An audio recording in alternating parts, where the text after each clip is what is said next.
Good morning, friends. Welcome to our Tuesday Bible moment. I want to look at a passage for a moment that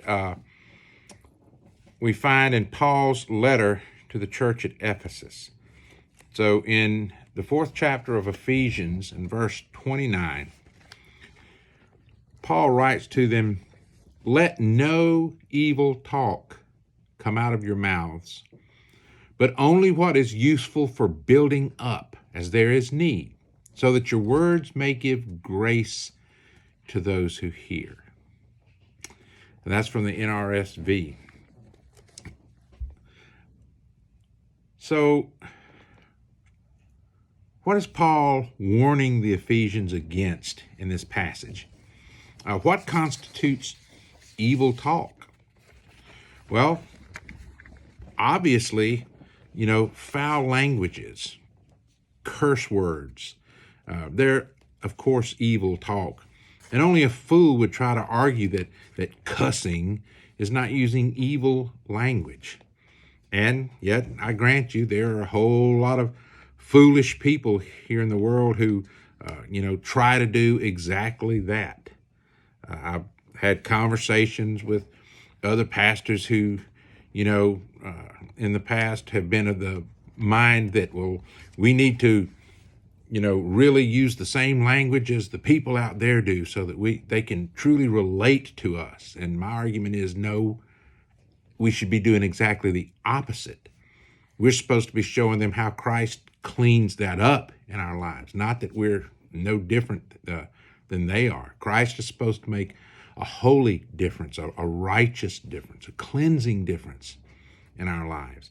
And so using evil talk is absolutely not good theology, much less good practice for a born-again child of God who is striving to be like Christ. But evil talk is a lot more than just using, filthy words. It also constitutes any talk, any conversation that's harmful to someone else or that is intentionally hurtful to another person. In other words, meanness, but also thoughtlessness or judgmental kind of talk. And that's why gossip is so evil. It's the most talked about sin from Genesis to Revelation. Sins of the tongue, gossiping, talking about other people, even when it's true. That doesn't mean it should be told, because evil talk is also any kind of talk that demeans another person, that either makes them feel inferior or of less value than other people, or that makes them seem that way to someone else. Language that is racist, body shaming, or aimed at embarrassing someone else. This is evil talk too. Anything that attacks the character of another person also constitutes evil talk. And again, there's another example of how gossip is sinful, because to run and tell something, even if it's true, that makes that person look bad is a type of character assassination. And that is evil.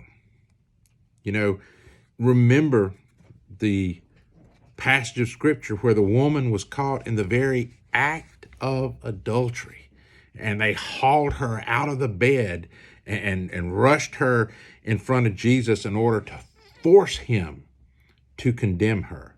A condemnation that would have meant she would be stoned to death for her sin. But Jesus' response shocked all of those people.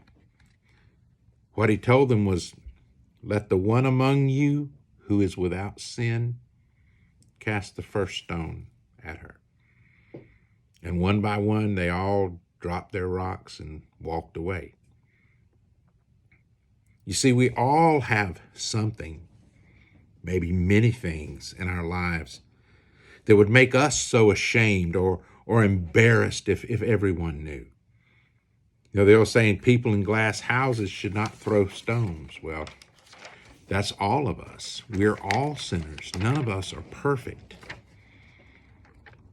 But then, moving beyond that, since this is a Bible moment and not an hour-long thing, Paul doesn't just tell the Ephesians, don't use evil talk. He then admonishes them to build up others as is needed. And that means using words and having conversations that bring encouragement to other people, that offers forgiveness to them, that offers instruction to them that's going to help them on their faith journey, help them grow as Christians, help hold them accountable to be the people that God has called them to be. But Paul also added, as needed, to remind us not to be constantly harping on other people. That's not what he's saying to do. We're not supposed to be constantly telling them what to do and, in the spirit of instructing them so that we either appear to be or begin to feel like we are morally or spiritually superior to them. That's not what this is about at all. Words of inspiration, of hope, of peace, words of love. These are what we most need to be sharing with others because they all serve to strengthen that other person as well as to strengthen our relationship with them. That phrase, do this as needed, also means we're not only to speak the right words, but we need to speak them at the right times too.